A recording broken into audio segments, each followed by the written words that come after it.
네, 박정희 한판승부 매주 월요일 각 당의 대표 스피커를 만나는 시간 월요 직설. 자, 오늘은 조국혁신당의 신장식 의원을 만나겠습니다. 의원님 어서 오십시오. 네, 안녕하세요. 신장식입니다. 곡성 민원실장입니다. 그 10월 16일 재보궐선거 앞두고 굉장히 바쁘시죠? 네, 네. 그래도 곡성에는 KTX가 서서 정차역이 있습니다. 그러다 보니까 한 2시간 20분에서 3시간 사이면 서울역이나 용산역에서 곡성까지 갈 수가 있고 풍광도 좋고 예. 강도 있고 강도 2개나 있고 지리산 자락이니까요. 예. 서울 많은 분들이 곡성을 찾아주셔서 멜론도 드셔보시고 토란도 드셔보시고 했으면 좋겠습니다. 알겠습니다. 거의 곡성 민원실장이라고 활약하고 계시고 지금 네. 조국 대표도 영광의 아파트 월세살이를 하고 계신 거죠? 그 영광하고 곡성에 각각 집이 그 월세 방이 있고요. 예. 그래서 영광과 곡성을 오가시고 또 뭐 금정까지 다녀가시느라고 남해고속도로가 요즘 분주합니다. 아, 대단하시네요. 정말 진심인데 조국혁신당 2주 앞으로 다가왔어요. 네.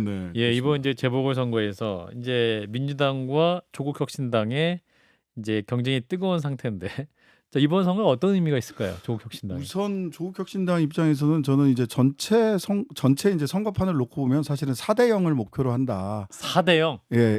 오. 호남 지역에서 야권이 승리하는 거는 떼놓은 당상이지 않습니까? 그렇긴 민주당이든 하죠. 조국혁신당이든. 예, 그런 흐름 중요한 보면. 것은 부산 금정과 강화다. 아. 부산 금정의 경우 최근에 여론 추이를 보면 단일화하면 이길 수 있다라고 하는 승산이 보이거든요. 아하. 민주당과 조국혁신당이 어떻게 단일화를 해서 형식적 단일화를 넘어서서 지지자들의 시너지를 좀 폭발시킬 수 있는 이런 단일화에 좀 감동적인 단일화 과정을 거친다면 예. 이길 수 있다. 그리고 강화도 거기 그 안상수 전 인천시장 그렇죠. 예, 그분이 무소속으로 출마를 하셔서 예. 사실상 국민의힘 후보가 둘입니다. 아하. 예, 본인 뭐 당선되면 바로 복당하겠다 이런 약속도 하고 계시거든요. 예. 민주당 후보를 저희들이 전폭적으로 조국혁신당을 지지한다라고 이미 말씀을 드렸기 때문에 강화 금정이 뚫을 수만 있다면 뚫린다면 제가 보기에는 저는 재보궐선거 이후에 국민의힘은 내전 상태에 돌입할 것이다. 4대 0으로 이기게 되면. 예, 3대 1로 이겨도 그 내전 아하. 상태는 마찬가지일 거다라고 보고요. 아하. 뭐 대통령의 낮은 지지율 때문에 패배했느냐, 아니면 한동훈 대표의 취약한 정치력 리더십. 때문에 패배했느냐를 놓고 정말 이 굉장한 내전이 벌어질 거라는 생각이 들어요. 그래서 이번 재보궐선거에서 가장 큰 의미는 소위 검찰 독재 조기 종식의 열차에 가속도를 붙일 수 있을 것이냐 없을 것이냐가 이제 가장 큰 의미고, 두 번째로 이제 조국혁신당 입장에서 보자면 예. 소위 민주주의와 개혁의 본진 중에 한 군데가 지역적으로 보자면 뭐 40대 50대 세대로 보자면 이런 게 있겠지만 예. 지역적으로 보자면 호남이 본진이죠. 예. 본진의 경쟁력을 강화해야 아하. 대선이나 또 향후에 지방선거에서도 진보개혁 진영이 크게 승리할 수 있다라고 저희들은 생각을 합니다. 본진의 경쟁력을 강화하기 위해서 어떤 후보가 어느 당 후보가 자질과 정책을 제대로 가지고 있느냐, 도덕성까지 예. 이 부분은 누가 그리고 진짜 민주 진보 진영을 대표할 만한 그런 자신의 정체성을 분명히 갖고 있느냐를 한번 좀 살펴봐야 된다라는 거고요. 마지막으로 조국혁신당만 놓고 보자면 집 좀 짓자. 집 좀 짓자. 예, 우리 저기잖아요. 비례 12명이잖아요. 예. 지역구에 집이 없습니다. 아. 예, 여의도 국회의원회관에만 집이 있는데 예. 좀 집을 지어야 저희들이 정상적으로 꼴을 갖춘 정당으로 나아갈 수 있지 않겠습니까? 그렇군요. 크게 보면 한 3가지 정도 의미가 있는 것 같습니다. 근데 이제 그 집을 꼭 이번 보궐선거에 지어야 되냐 이런 반론도 있는 것 같고, 이제 민주당에서는 지금 지민비조로 같이 협력 관계였는데 쇄빙선 하신다는 분들이 너무 지금 본진으로 돌격하고 있다 이런 비판도 있긴 한데 네. 어떻게 답하시겠어요? 저는 호남 본진, 아까도 말씀드렸다시피 호남 본진의 경쟁력 강화를 위해서 불가피하다라고 생각을 불가피하다. 하고요. 예, 본진에 보니까 약간 좀 수리가 필요한 배도 있고요. 아. 대형을 좀 새로 갖춰야 될 그 조건도 있는 것 같습니다. 호남에. 예. 그래서 이번에 이제 영광 같은 경우는 무소속 후보였던 분이 이제 선거법 위반으로 해서 재보궐선거가 이루어졌다면 영광은 민주당 후보의 귀책 사유로 그 재보궐선거가 이루어지고 있거든요. 예. 그렇다면 이런 부분들은 조금 수리가 좀 필요하고 대열도 새로 해야 될 필요가 있다. 왜냐하면 저는 이렇게 생각을 합니다. 그 우리나라 양궁 국가대표가 예. 세계적으로 그 이렇게 경쟁력이 실력을 있고. 인정받는 이유는 뭐냐면 네. 국가대표 선발전이 워낙 엄정하기 때문입니다. 아. 지난 올림픽에서 금메달 딴 사람이 그 다음 올림픽에 또 출전하는 게 드물 정도로 아. 명찰 떼고 이름표 떼고 뭐 다 떼고 그냥 오로지 실력만으로 검증받잖아요. 그렇게 국가대표 선발전이 엄정하고 실력만으로 검증을 받기 때문에 단체전에서도 승리할 수 있는 거다. 그렇다면 이 그 검찰 독재 조기종식의 탄핵 열차를 더 빠르게 더 확실하게 끌고 가기 위해서는 본진에서 경쟁력 검증을 엄정하게 하는 것이 호남 본진을 강화하는데 훨씬 더 득이 될 거라고 봅니다. 양궁 국가대표 선발전에 비유하셨군요. 예, 그러니까 그렇습니다. 호남 이제 조국혁신당과 민주당의 경쟁은 양궁 국가대표 선발전과 유사하다. 네. 자, 그런데 지금 이제 민주당에서 그 영광군수 후보인 장현 후보, 이제 조국혁신당 후보이신 거죠. 네, 그렇습니다. 근데 이분이 이제 서울 청담동 아파트를 소유한 채 영광에서 월세살이, 결방살이를 하고 있다. 그래서 그 영광군의 임차권까지 신고하지 않은 겹방살이. 그래서 네네. 임차권조차 신고하지 않았는데 이게 이례적인 월세 계약을 했거나 아니면 무상으로 제공받은 거 아니냐, 뭐 이렇게 또 비판을 하고 있는데. 그래서 지적을 하고 오늘 있어요. 뭐 거기에 대해서 뭐 구구하게 변명을 하거나 그럴 이유는 저는 없다고 생각을 예, 하고요. 예. 바로 집 사겠다라고 배 후보가 아, 집 산다. 뭐 그게 전세가 됐든 아니면 예. 하여튼간에 확실한 정주를 보여드리겠다라는 말씀을 드렸고요. 예. 사실은 뭐 그런 부분들도 있고 뭐 여러 가지 검증해야 될 부분들이 많이 있습니다. 뭐 도덕성 또 뭐 범죄 경력 등등등 할 것들이 굉장히 많이 있는데 예. 이게 선거를 하다 보면 현장은 너무 뜨거워집니다. 그래서 저도 걱정되는 바들이 좀 있고요. 예. 현장은 항상 너무 뜨거워지는데 예. 저는 이 선거가 아까도 말씀드렸다시피 4대 0을 만들거나 최소한 3대 1을 통해서 그 윤석열 정권에 대한 그 회초리를 한번 국민이 들었는데도 바뀐 게 없거든요. 4월 예. 총선에서 이 탄핵 이 검찰 독재 조기 종식의 열차에 어떻게 확실하게 연료를 더 주입할 거냐라고 하는 측면에서 전체판을 우리가 봐야 된다라는 생각이 듭니다. 현장의 과열 이해는 하나 내일 다시 안 만날 것처럼 서로지간의 감정의 격화를 갖는 거는 저는 바람직하지 않다고 생각합니다. 민주당이 좀 조국혁신당이 그렇게 좀 달려오고 있다. 저는 양쪽 다 현장에서는 살살하자. 살살 좀 하셔야 된다. 양쪽 다. 아니 저는 100번 이해해요. 같은 예. 양궁팀이다. 예. 단체전에 가면 같은 양궁팀입니다. 개인전에서는 또 국가대표 선발전에서는 치열하게 경쟁하지만 하지만 단체전 승리를 위해서 힘을 모아야죠. 그렇군요. 현장에서 우리 의원님이 곡성의 민원실장이라고 말씀하셨는데 사실 이게 전통적으로 이제 민주당이 계속 그 당선이 예약되듯이 한 그런 지역들이었기 때문에 그래도 이번에 조국혁신당이 왔기 때문에 뭐랄까요, 네네. 좀 다른 민심의 흐름을 일으키십니까? 당연히 뭐라고 이제 말씀하세요? 일단 아이고 이렇게 곡성에 저는 주로 곡성에 있으니까 예. 곡성에 국회의원들이 이렇게 많이 와본 거는 처음인 것 같다. 그래요. 예, 왜냐하면 곡성 같은 경우는 순천 예. 일부하고 아. 순천 광양 구례 곡성이 하나의 국회의원 선거구예요. 예. 그러다 보니까 인구가 곡성은 한 26,500밖에 안 되거든요. 예. 광양이나 순천을 잡으면 이기는 선거입니다. 그쪽은 대체로. 그러다 보니까 아무래도 곡성이 선거를 할 때도 조금 소외됐었군요. 국민들이 느끼기엔 그랬는데 이번에 열성을 쏟으니까 여러 가지 정책 제안도 나오고 검증할 것도 생기고 하니까 관심들이 많고요. 예. 그다음에 곡성에서는 저희들은 이렇게 이 변화를 보니까 뭔가 그 박웅두 후보, 우리 곡성의 박웅두 후보를 중심으로 다양한 이제 바램을 가진 분들이 연합군이 형성이 되어 가고 있어요. 그래서 이 박웅두 연합군이 따박따박 이제 이 승리를 향해서 나아가고 있구나라는 것을 느낍니다. 하루하루 다릅니다. 그러니까 조국혁신당의 바람은 4대 0으로 이기되 그 2점은 조국혁신당이 갖고 오고 싶으신 마음이신 거죠? 2점이면 제일 좋고요. 예. 1점이라도 솔직히 1점이라도. 자, 그런데 지금 이제 부산 금정구청장 선거도 지금 투표용지 인쇄까지 일주일 남겨두고 있는데 네. 양당 후보 단일화 논의가 지금 어떻게 진행되고 있는 건가요? 뭐 이게 또 거기서도 현장에서 단일화 저희 보통 보면 양당이 전부 다 단일화 논의를 할 때 저도 단일화 논의에 많이 관여를 해봤습니다만 예. 자기 후보가 가장 경쟁력이 있고 자기 후보가 자기 당 후보가 가장 이뻐 보여요. 그것도 인정해야 됩니다. 상호간에. 예. 하지만 금정구청장 선거 같은 경우는 아까도 말씀드렸던 큰 틀에서의 4대0 단체전 승리를 위해서 너무나도 중요하기 때문에 예. 저도 금정에 엊그제 가서 한나절 하루 오후 한 2시경부터 밤 9시 반까지 쭉 주민들을 만났어요. 예. 단일화 어떻게 됩니까? 음. 라는 게 소위 야권을 지지하는 지지자들의 가장 큰 관심사입니다. 그렇죠. 저는 무조건 되어야 하고 된다라고 봅니다. 아직 시한이 좀 몇 개의 계기가 있거든요.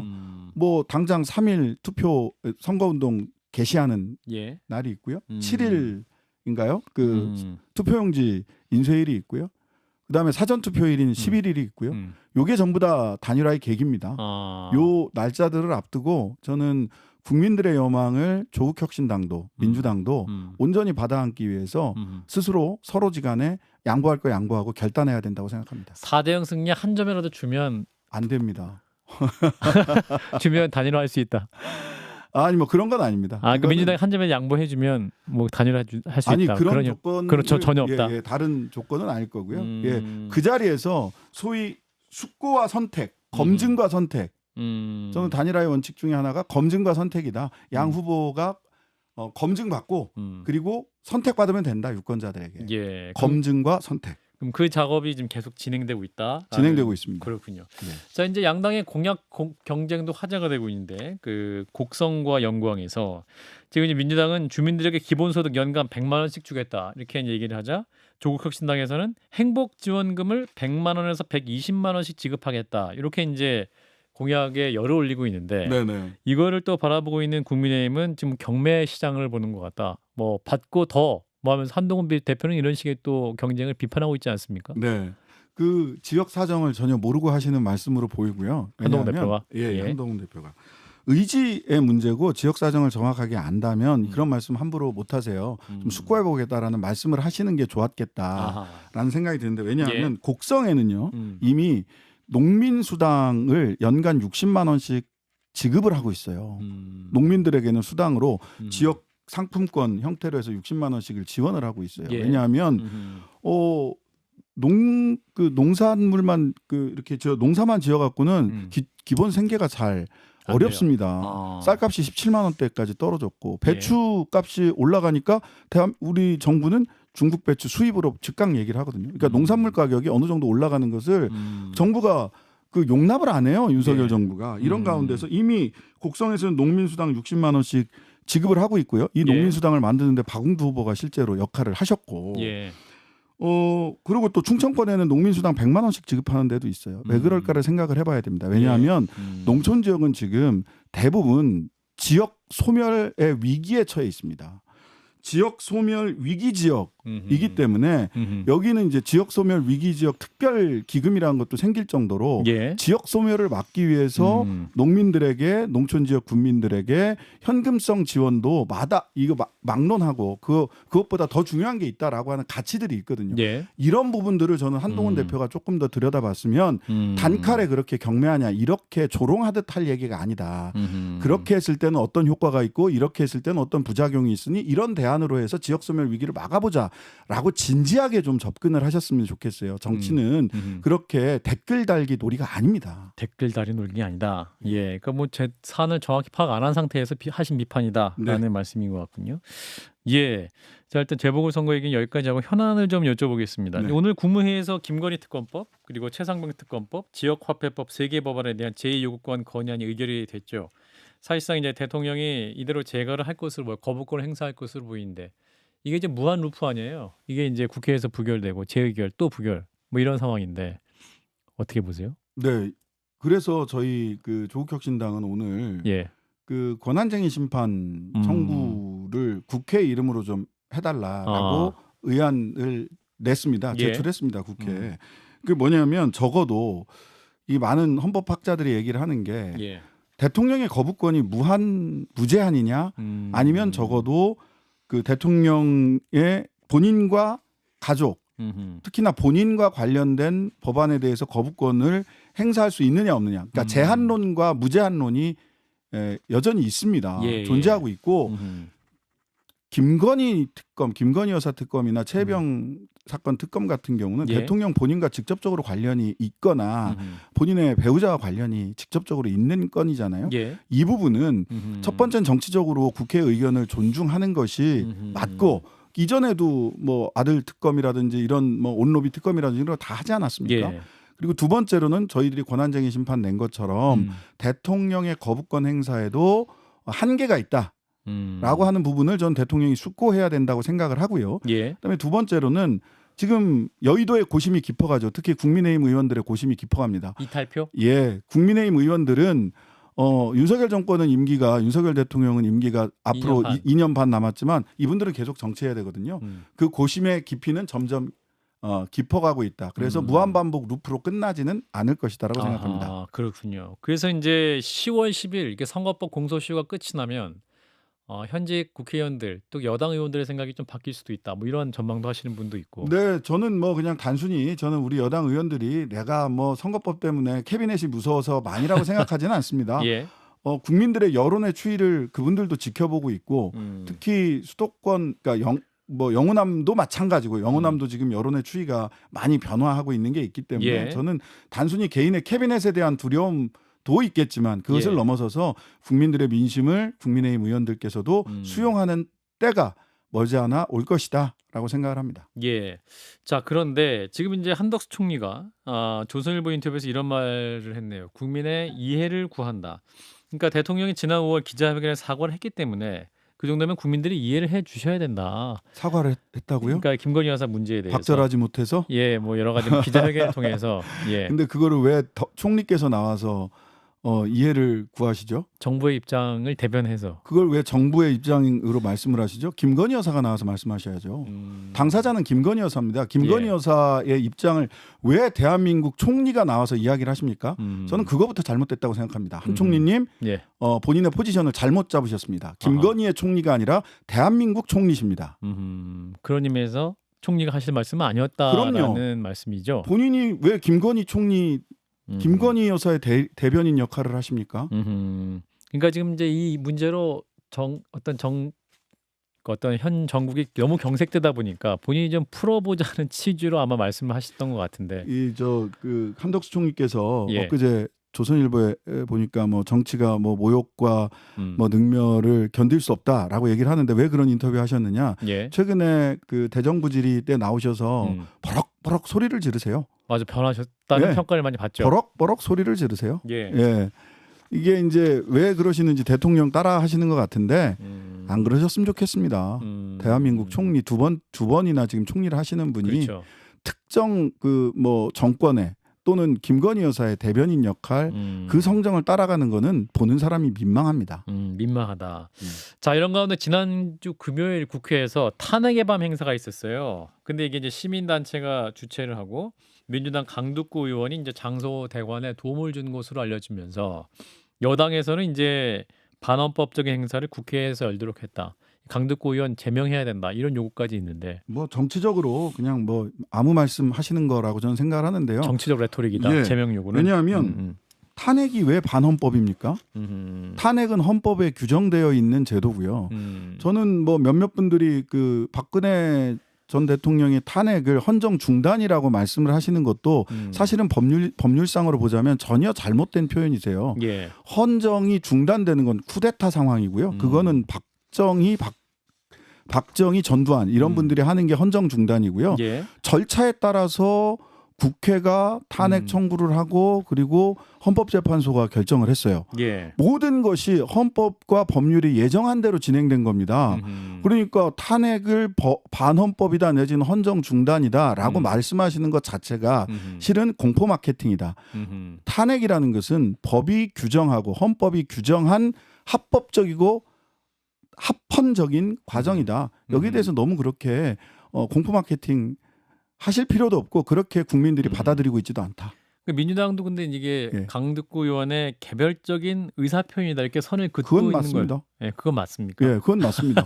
뭐 민주당은 아직 그 당론으로 탄핵을 결정하지 않았고요. 그렇죠. 예. 저는 그 민주당은 그 큰 집이고 예. 항공모함처럼 기동을 해야 되기 때문에 예. 가장 신중할 수밖에 없고 가장 마지막 점을 찍는 행위로서 음. 정치 활동을 할 수밖에 없다라고 저는 이해합니다. 쇄빙선인 조국혁신당은 다르다. 저희들의 역할이 있는 것이죠. 예. 예, 그래서 이제 여당에서는 야당이 탄핵 빌드업을 하고 있는 것이 아니냐. 확실한 스모킹건도 없는데 계속 그 정부의 약한 고리인 김건희 여사를 계속 공격을 해갖고 탄핵 여론을 조성하려는 것이다. 이렇게 비판하고 더 나아가서 오늘 이제 이재명 대표에 대한 검찰 구형이 또 있었는데 네, 네. 또 징역 오늘 3년이 나오지 않았습니까? 3년 구형했죠. 예. 네. 이제 그 부분에 대해서 이제 어떠한 사법 리스크를 가리기 위해서 이러한 탄핵 여론 조성을 더 많이 하고 있는 것이 아니냐. 이런 비판이 여당에서 나오고 있습니다. 예. 일단 탄핵 빌드업을 우리가 하고 있느냐, 야당이 하고 있느냐. 탄핵 빌드업은 제가 보기에는 김건희 여사가 나서서 하고 계시다. 아, 그런가요? 조금 가만히 좀 계셨으면 하고 국민의힘 내부에서도 좀 사과를 하시고 이 문제를 어떻게든 정리를 하고 털고 가야 되지 않느냐라는 의견이 있지만 예. 대통령과 김건희 여사가 요지부동이잖아요. 음흠. 오히려 권익위원회에서 무혐의 내지는 뭐 수사심의위원회에서 무혐의 권고를 하니까 뭐 마포대교도 가시고 예. 또 뭐 이런저런 활동들을 내놓고 하고 계시잖아요. 네. 이거 뭐 국민들 소위 이제 국민들은 염장을 지른다라고 얘기를 하시잖아요. 예. 이렇게 이제 탄핵 빌드업이 문제라고 생각하신다면 저는 국민의힘 의원들은 여사 자제하시죠. 차라리 어디 절에 들어가 계시든 아니면 해외에 좀 나가 계시든 하는 게 좋지 않겠습니까? 라고 이야기를 하는 것이 국민들이 이미 심정적 탄핵 상태까지 와 있는데 탄핵 빌드업이 심리적 탄핵에서 법적 정치적 탄핵으로 가지 않도록 막는 방법은 여사를 진정시키시라라는 말씀을 돌려드리고 싶습니다. 그렇군요. 오히려 이 탄핵 빌드업은 여사가 하고 있다. 네. 자, 이제 이런 가운데 이제 여권에서는 대통령과 한동훈 대표의 이 갈등설이 나오고 있죠. 특히 이제 오늘 대통령실이 의료 인력 수급 추계 기구를 신설한다 이렇게 밝히면서 한동훈 대표가 계속 추진했던 여야 의정 협의체 이게 또 무력화 패싱하는 거 아니야 이런 해석도 있긴 합니다만 서로 간에 패싱하고 있습니다. 서로 패싱하는 거 맞습니까? 네, 서로 간에 야당의 패싱하고 부식이? 있는 것 같고요. 그다음에 뭐 그 한동훈 대표는 계속 독대 말씀을 하시고 예. 그다음에 대통령실에서는 말할 기회도 안 주겠어 라는 태도를 보이는 건데요. 저는 그 두 분의 태도를 보면서 야 침몰하는 배에서 선장 자리에 누가 앉을까를 놓고 다툼을 하고 있구나. 아, 그런가요? 두 분 다 지금의 사태의 심각성을 있는 그대로 인식을 못하고 계신 게 아닌가라는 우려가 듭니다. 예. 왜냐하면 그 정부 여당이라고 하는 배가 침몰하는 게 그냥 아이고 저 사람들 저러네라고 박수 칠 일이 아니거든요. 예. 국민들은 그 와중에 너무나도 어렵고 힘든 시기를 보내기 때문에 당장 그 의료 대란 사태도 그렇고요. 그런데 그래서 두 분이 제발 침몰하는 배에서 선장 자리 두고 다투는 일을 중단하셨으면 좋겠어요. 예, 저 오늘 이제 리얼미터 조사 결과 나왔습니다. 대통령의 지지율이 이제 리얼미터 기관 조사로는 최저치가 나왔다라는 그 포인트가 나왔는데 왜 그렇다고 보십니까? 아까도 말씀드렸다시피 예, 대통령과 여사께서는 계속해서 빌드업을 하고 계시고 스스로 예, 요지부동 오불관원의 태도로 그리고 여기에서 정확한 비판 내지는 정치적 리더십을 보여줘야 되는 여당 대표는 댓글놀이에 심취하고 계시고 아 그런가요? 예, 저는 이렇게 되면 전체적으로 대통령 지지율만 낮아진 것이 아니라 한동훈 대표의 소위 차기 정치 지도자에 대한 기대 심리도 낮아졌고 여당의 그 지지율도 정당 지지율도 트리플 다운이 벌어지고 있잖아요. 이 부분을 좀 심각하게 보셔야 될 것 같아요. 20%가 나오는데 더 떨어질 수 있다? 더 떨어질 가능성도 저는 있다고는 봐요. 근데 이제 기술적으로 반등할 수는 있겠죠. 순간. 네, 보수층이 좀 집결을 해야 되니까. 알겠습니다. 네네. 자, 일단은 오늘 여기까지 말씀을 듣도록 하겠습니다. 조국혁신당의 신장식 의원이었습니다. 고맙습니다, 의원님. 네, 감사합니다.